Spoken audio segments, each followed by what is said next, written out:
안녕하세요. 이민케어 정변입니다. 저는 영주권 이야기를 할 때 영주권이 운전면허 같다는 이야기를 가끔 하는데요.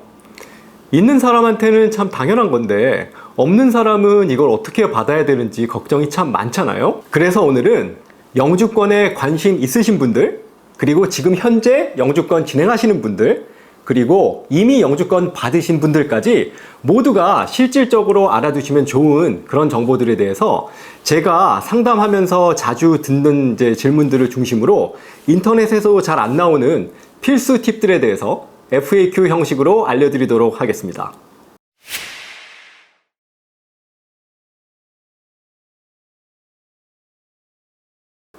제일 많이 하시는 질문이죠.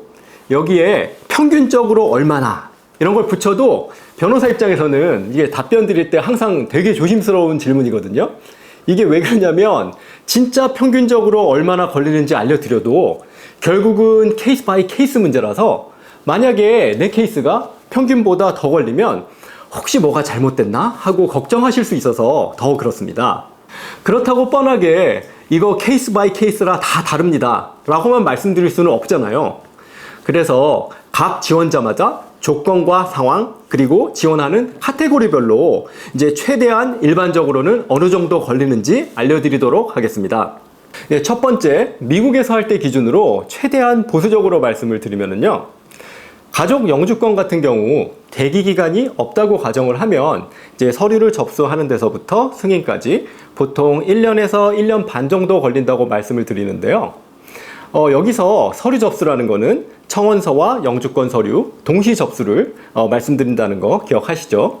그리고 취업 영주권은 좀 더 따져볼 게 많은데요. 대기 기간이 없다고 할 경우에 이제 Perm Labor Certification 과정을 이제 해야 되는 게 많잖아요.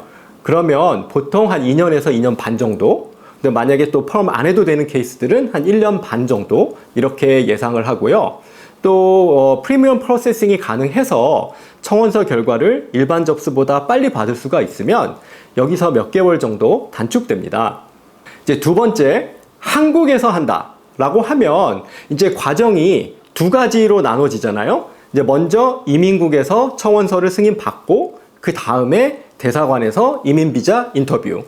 그래서 이제 청원서에 프리미엄 프로세싱이 되느냐 안 되느냐에 따라서 이제 시간 차이가 꽤 나고요. 보통 이민비자 원서 처리가 되는 게 영주권보다는 빨라서 한국에서 이민비자 하는 게 미국에서 이제 영주권 하는 것보다 이제 빠르던 시절이 있었는데요. 이게 2019년 이때까지만 해도 이민국의 로컬 오피스가 서울에 있었거든요. 그래서 청원서 접수하고 심사하는 게 이제 좀 빨랐어요.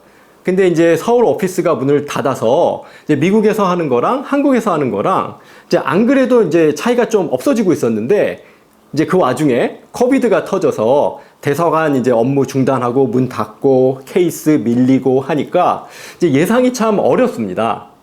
그래도 이제 대략적으로 대사관 과정만 해도 최소 한 6개월은 걸린다고 보셔야 되고요. 걸리는 시간 말씀드리면서 이제 한 가지 설명 들어야 할 것 중에 이제 RFE라는 게 있는데요.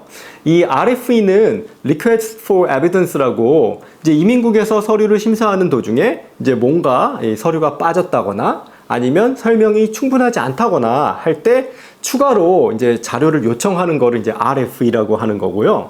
그러니까 이제 일단 RFE가 나오면 그만큼 시간이 더 걸리겠죠. 근데 이제 또 이 RFE가 정말 필요해서 나올 때도 있지만 어쩔 때는 가끔 이 보일러 플레이트라고 이민국에서 쓰는 그 이제 양식 템플릿이 있는데 우리가 제출한 서류를 잘 보지도 않고 이런 템플릿 그대로 써가지고 이미 자료 냈는데 또 내라 그러고 이러는 경우들도 있거든요. 이제 물론 이민국도 이제 수많은 서류를 처리를 하다 보면 이제 가끔 실수할 수도 있겠지만 이제 지원자 입장에서는 이런 황당한 일이 또 생기면 지연이 될 수도 있으니까 이제 전체 시간을 계산할 때 이 RFE는 좀 고려를 해보셔야 되겠고요.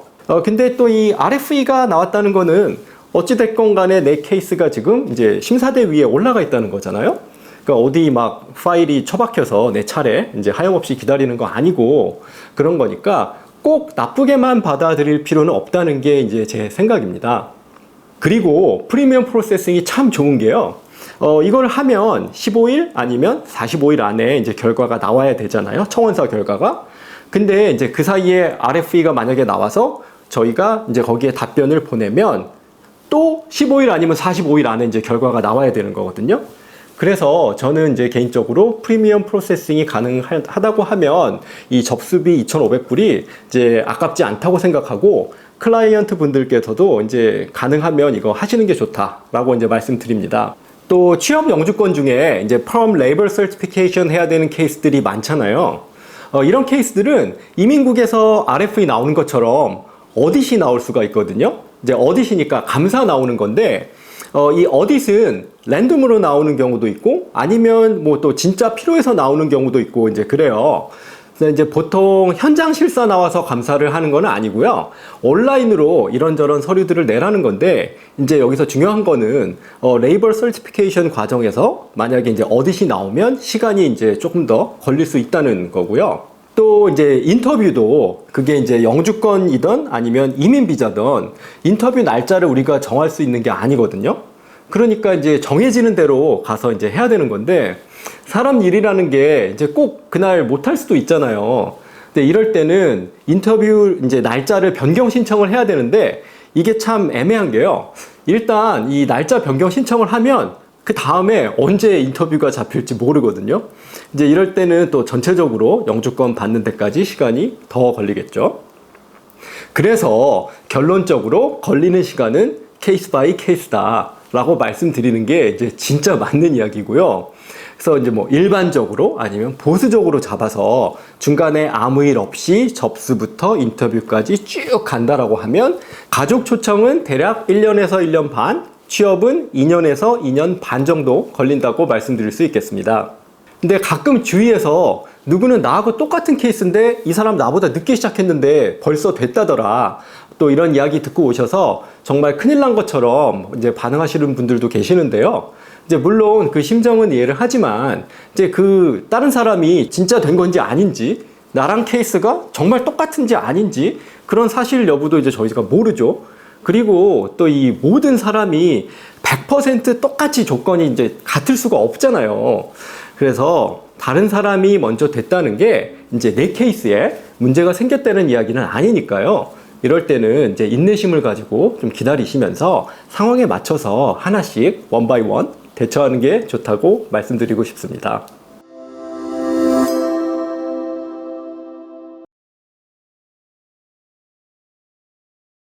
이민국에 접수하는 케이스들 같은 경우에는 서류를 접수하게 되면 그 서류가 청원서가 됐건 아니면 뭐 영주권 원서가 됐건 이 리시트 노티스라고 접수증을 받거든요. 이제 보통 서류가 이민국에 도착을 하고 3주에서 4주 안에 이거를 받게 되는데 참 이것도 진짜 할 말이 많은 게 이게 코비드 때는 막 접수되고 나서 6개월씩 이 리시트 노티스가 안 와가지고 말이 많았거든요.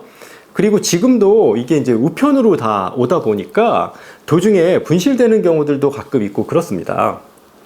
이 리시트 노티스에 보면은 케이스별로 다 접수 번호가 나와 있거든요. 이거를 이제 이민국의 이 케이스 스테이터스, 지금 현재 상태를 추적할 수 있는 그 란에다가 입력을 하면 지금 이제 어떤 상태, 어떤 단계에 있다, 이게 다 나오는데요. 근데 사실 이게 크게 도움이 안 될 수도 있는 게 얼마나 남았다 이런 구체적인 정보를 알려주는 건 아니고 대략적으로 이제 뭐 서류를 받았다, 지금 심사 중이다 이런 식으로밖에 안 나와요. 그래서 이제 그 트랙킷이나 아니면 뭐 미스 USA 같이 이제 그런 웹사이트죠. 여기 이제 그 이민국에 서류 접수한 이제 사람들이 나는 언제 접수했는데 지금 어떤 단계다 이런 거 이제 개인적으로 결과 공유하는 이런 사이트들이 있거든요. 근데 이런 사이트들 참고해 보실 수도 있는데 이제 아무래도 뭐 인터넷이 다 그렇듯이 이제 검증이 된 게 아니고 그냥 아무나 다 자기 마음대로 이제 쓸 수 있는 거기 때문에 이제 또 너무 의존하시는 거는 좋지 않다는 게 이제 제 생각이고요. 근데 결론적으로는 일단 서류가 이제 잘 접수가 되어 있기만 하면 그 다음부터는 이제 인내심을 가지고 이제 일상생활 잘 하시면서 업데이트 나오는 대로 이제 하나씩 대처하면서 이제 진행하는 게 좋겠다는 말씀 제가 다시 한번 드립니다.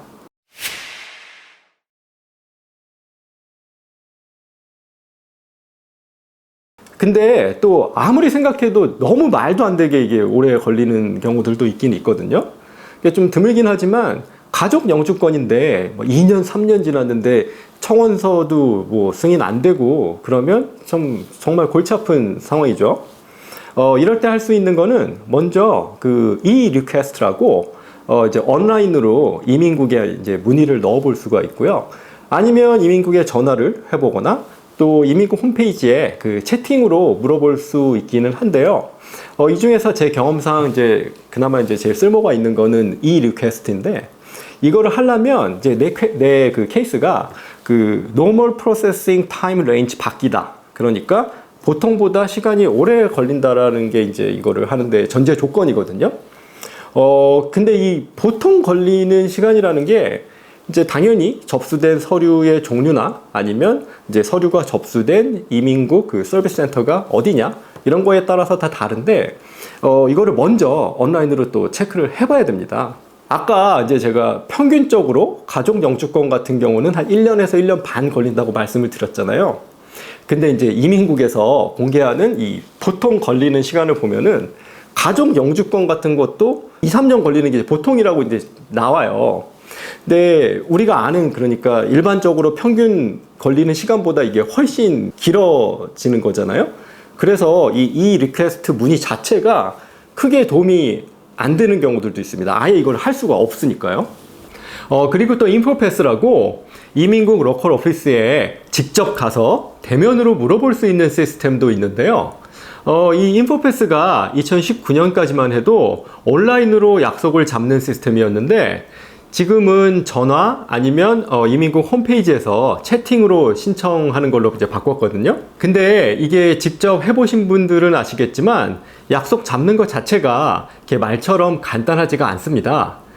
그래서 웬만하면 이렇게 변호사 통해서 진행하시는 게 이제 아마 더 편하실 거고요. 근데 이렇게 막상 힘들게 약속을 잡아서 가도 이렇게 도움이 되는 얘기를 해주는 경우는 이게 진짜 특이하게 오래 걸리는 케이스들 아니면 잘 없는 경우가 많습니다. 자꾸 도움이 안 된다는 말씀만 드린 것 같은데 이런 거는 이제 내 케이스가 이민국 서비스 센터에 있는 경우고요. 이제 여기서 서비스 센터는 이게 그 지역별로 서류를 접수를 받아서 1차적으로 서류를 심사하는 곳이고요. 근데 또 이 서비스 센터 말고 로컬 오피스가 있어요. 예를 들면 이제 뭐 뉴욕 필드 오피스 이런 건데 청원서 승인되고 이제 영주권 인터뷰 이제 잡히기 전에 이제 보통 케이스가 그 서비스 센터에서 로컬 오피스로 이전되거든요. 이제 그래서 최종적으로 이제 내 케이스를 승인하는 데는 이제 거의 다 이 필드 오피스입니다. 이제 내 케이스가 이 필드 오피스에 있는데 소식이 없다. 특히 이제 뭐 인터뷰까지 다 했는데 결과가 안 나오고 계속 이제 기다리게 만든다거나 그러면 이제 변호사들이 이제 보통은 케이스 종류별로 아니면 또 지역별로 담당하는 부서의 이제 담당자 연락처들을 다 알거든요. 그래서 이제 이럴 때는 이제 변호사가 로컬 오피스에 직접 연락을 해서 이제 상황 설명하고 그래서 처리되는 경우도 이제 꽤 많습니다. 전에 케이스 하나는 이제 결혼 통해서 영주권 받고 이제 임시 영주권을 일반으로 바꾸는 거였는데 이게 이제 인터뷰를 하고 나서 2년이 다 됐는데도 소식이 없었거든요. 그래서 이제 로컬 오피스에 제가 연락을 했더니 그쪽에서 하는 이야기가 담당 했던 오피서가 부서 이동하면서 이제 딴 데 가잖아요. 근데 그 케이스 파일을 정말 이거 인수인계를 안 하고 이제 들고 가버렸대요. 참. 이것도 뭐 어차피 사람이 하는 일이니까 실수가 발생할 수 있으니까 이제 뭐 100% 통제는 안 돼서 그랬던 거겠죠. 네.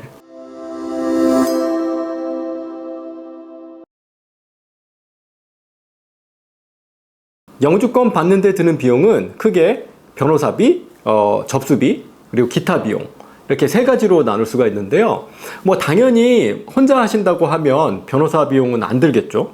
근데 변호사비는 로펌별로 다 다르고 이게 무슨 시가가 정해져 있는 게 아니라서 제가 이제 말씀드리기 좀 어려운 부분이고요. 접수비는 이게 가족 초청이냐 아니면 취업이냐에 따라서 이제 다른데 공통적으로는 이제 청원서 접수 하는 그 접수비 그리고 영주권 원서 접수비 이게 있고요.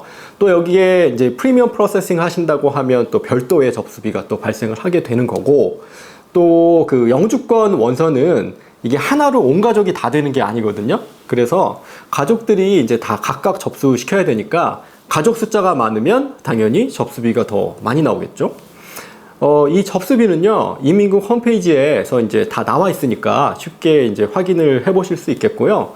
만약에 변호사 통해서 케이스 진행하신다고 하면 이거 케이스 시작하기 전에 다 잘 알려주실 겁니다. 마지막 기타 비용은요, 이게 뭐냐면 이제 이것도 당연히 케이스별로 다 다르기는 하지만 특히 이제 취업 영주권 할 때 많이 발생하거든요. 그러니까 예를 들어서 내가 뭐 한국에서 받은 학위가 미국에서 받은 학위와 같은 레벨이다 라는 거를 이제 업체를 통해서 인증을 받을 때 인증비 발생하고, 또 이제 내가 그 업적을 증명해야 되는 자료들이 되게 많은데 이게 다 한국어로 돼 있어요. 그러면 이거를 이제 번역을 해야 되잖아요. 그럴 때 번역비, 이런 게 다 이제 기타 비용입니다. 그리고 취업 영주권 중에 이제 펌 레이블 서티피케이션 해야 되는 경우가 많잖아요. 근데 이거 할 때 이제 마켓 테스트라고 일을 할 미국 사람이 있는지 광고를 하는 절차가 꼭 들어가는데, 이제 뭐 광고를 하면 당연히 광고비 비용 발생하겠죠. 또 근데 이제 이런 비용들을 가끔 이제 회사가 나한테 내라 그러는 경우가 있거든요. 근데 이건 절대 안 됩니다. 이 레이블 서티피케이션 관련한 비용은 이제 100% 회사가 다 내야 돼요. 만약에 내가 취업해가지고 영주권을 받는데 회사가 나한테 이거 너 돈 네가 내라 그러고 하면 이거 정말 조심하셔야 되는 게, 아직 영주권 받지도 않았는데 벌써부터 불법으로 이게 돈 아끼려 그러면 나중에 가서 이거는 반드시 더 큰 문제가 생깁니다. 이거 좀 조심하셔야 돼요.